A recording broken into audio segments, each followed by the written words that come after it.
Hi, Harry Kalaba. Thank you very much for giving us a bit of your time today, evening your time in Lusaka, Zambia, afternoon my time here in Washington.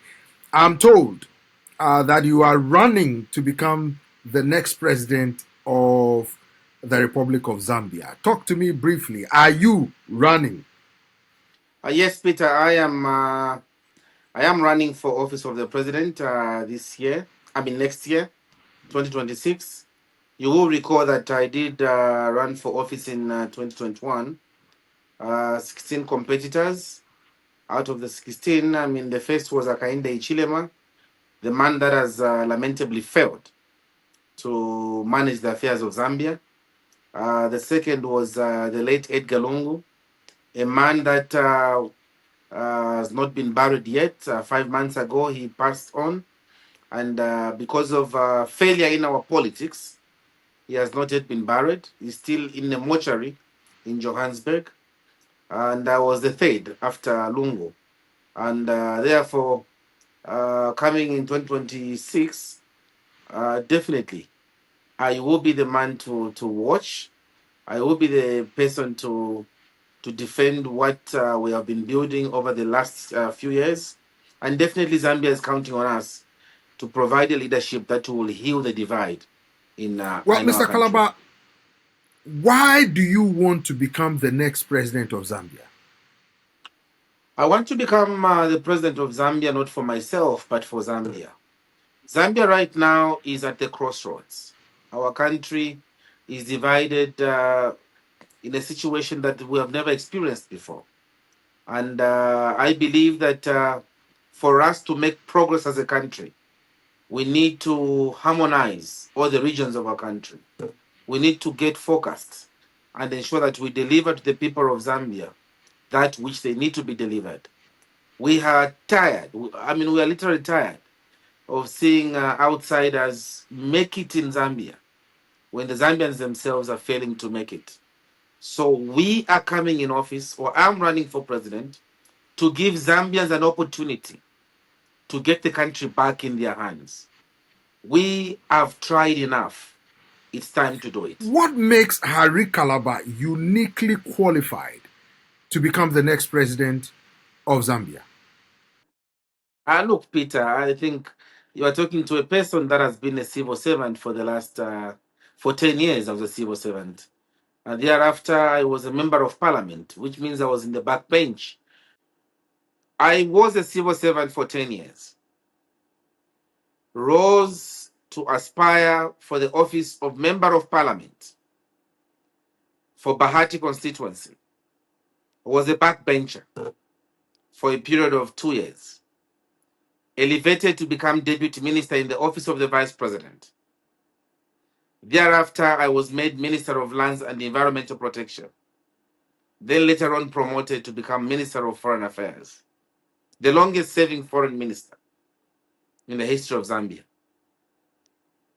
The experience I've amassed in the civil service, in my politics as a backbencher, deputy minister, minister of lands, as well as foreign minister, positioned me to be very highly qualified for the office of president. As you might know, Peter, 80% of what a head of state does is the work that the foreign affairs minister does. In fact, in other jurisdictions or in other countries, it is an unwritten norm, unwritten law, that the foreign minister eventually becomes president. Why? Because the foreign minister understands the geopolitical economics, but also the foreign minister has had an opportunity to interact with various heads of state and governments. And therefore, he understands how government operates. He understands the nuances that run government. And because of that, he's very well equipped to run the affairs of a government. And I am very well equipped to run the affairs of Zambia, especially at a defining time. Now, Mr. Kalaba, in your earlier submission, you talked about the fact that you were third in the last general election. But some people are suggesting that you are the only political party, your party is the only political party that the current administration, they argue, allows to campaign.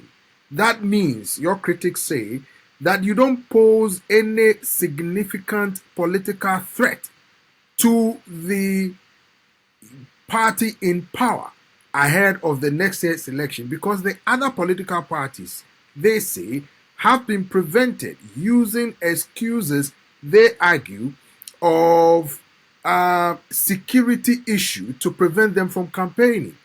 What is your reaction to these critics who say that they don't see you as a political threat, and that is why your party, they argue, is allowed to campaign freely without any hindrances?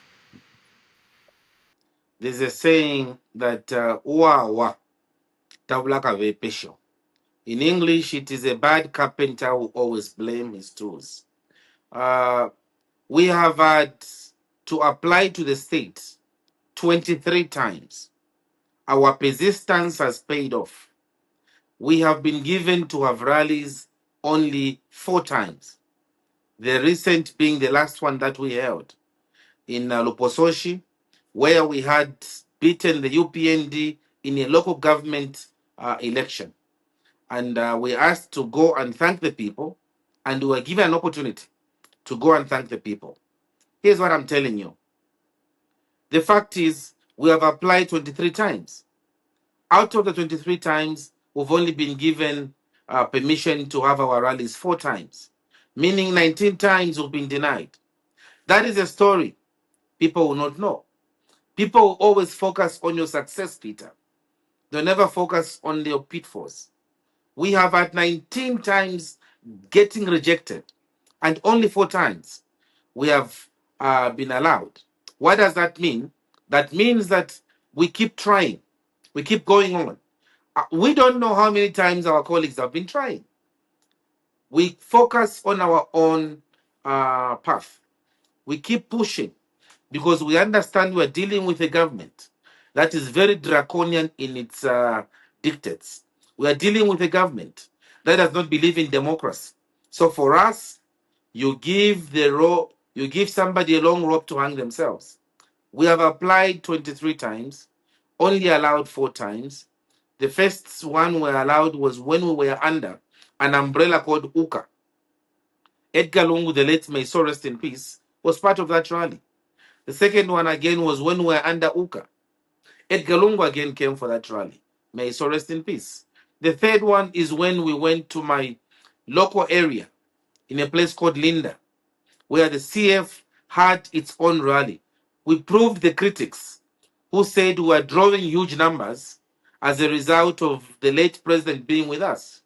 We proved them wrong because we still drew huge numbers without the late president being there. The Now, last rally we let me had ask just you last week. this.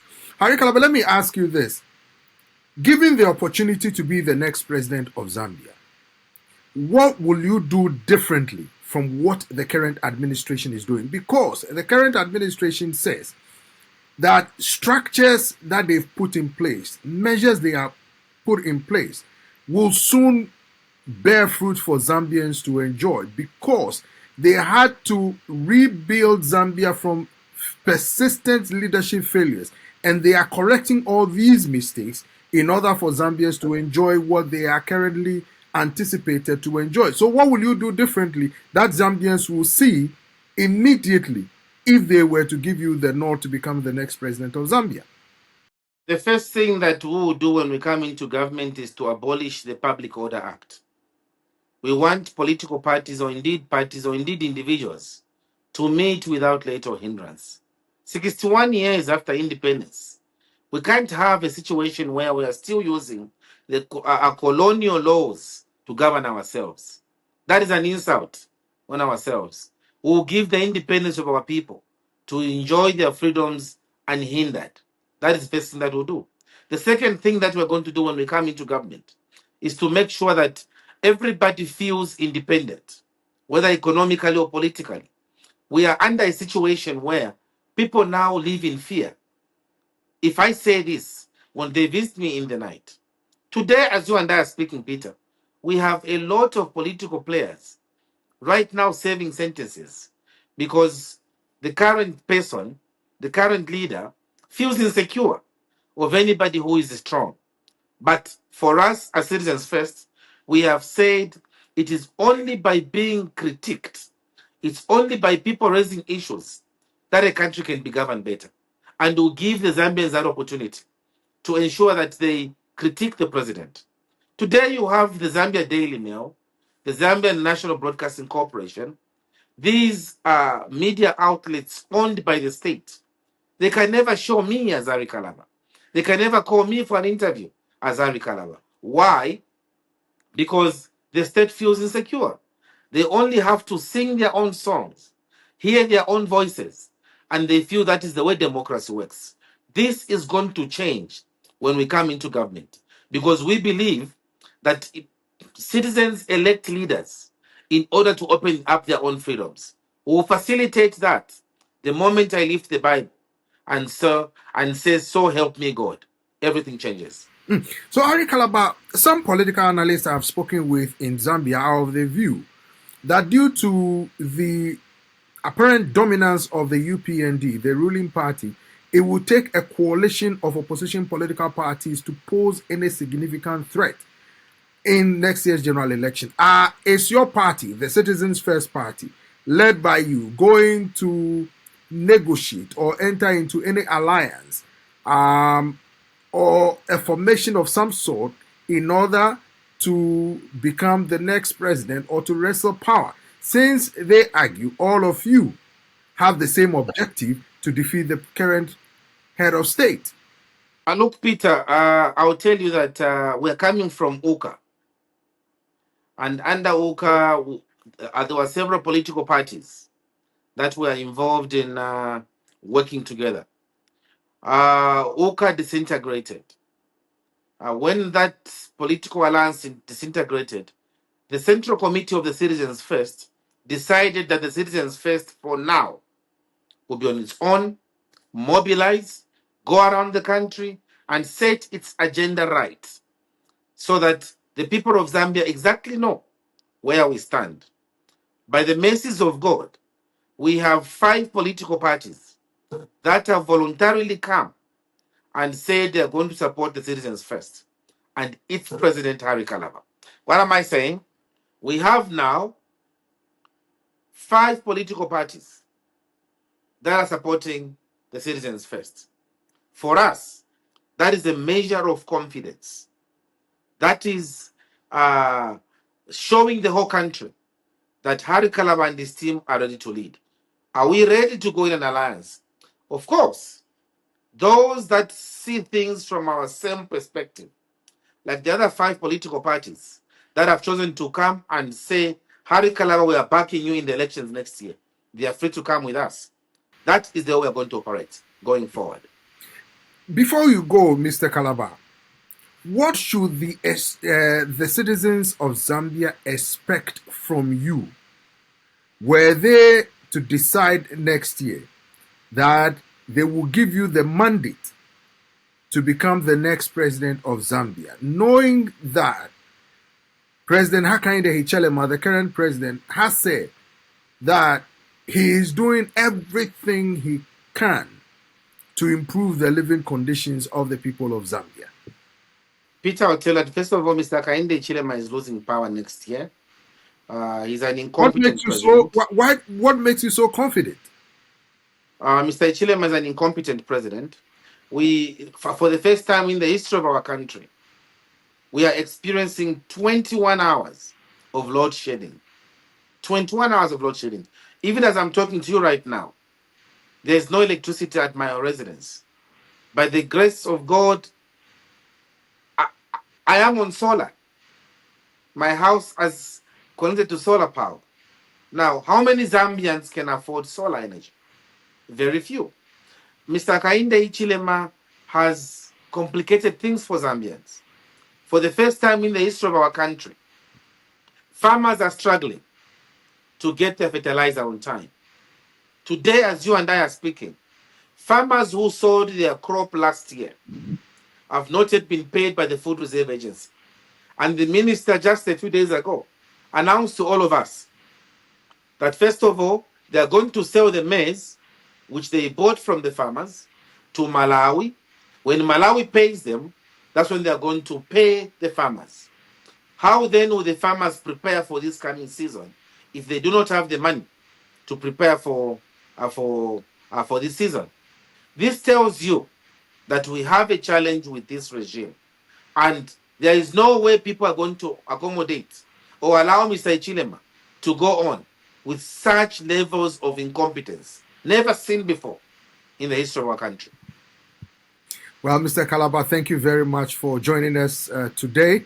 We hope and wish you the best as you campaign to become the next president of Zambia. We'll certainly return to this conversation to talk about your campaigns ahead of the coming elections next year. Thank you, Peter, and thank you for having me. And we look forward to receiving you in Lusaka for the inauguration in August. I look You're forward welcome. to that. Thank you very much, Harry. Thank you. Thank you, Peter. Thank you.